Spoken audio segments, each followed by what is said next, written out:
My name is Mary Crock. I'm Professor of Public Law in the Faculty of Law, and I'm the Associate Dean in charge of research. As a public lawyer, I am responsible for teaching the main compulsory subject for advanced students, which is administrative law, but I also teach my specialty subjects in both the undergraduate, postgraduate, which include immigration law, refugee law, and immigration and labour law and things like that. My courses are really all about the relationship between the individual and government, and so administrative law is a very different subject, so there are a number of students who find it quite challenging because it requires a different way of thinking, but equally it's also a course that ultimately attracts people who are quite passionate about public things, whether it be the environment or refugees or indeed labour law. These are all subspecies of public law. Well, I've become a bit of a specialist, I guess, in immigration and refugee law. I've written some of the main texts in that area.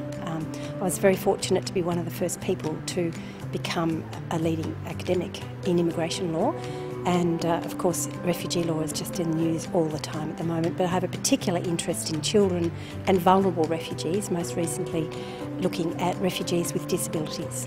My research has taken me all around the world.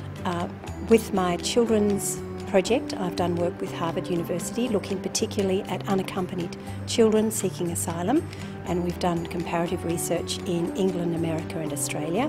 Sadly, Australia has come out as the worst performer of all of those countries, which saddens me deeply. I've also more recently been working through an AusAid grant looking at refugees with disabilities in displacement.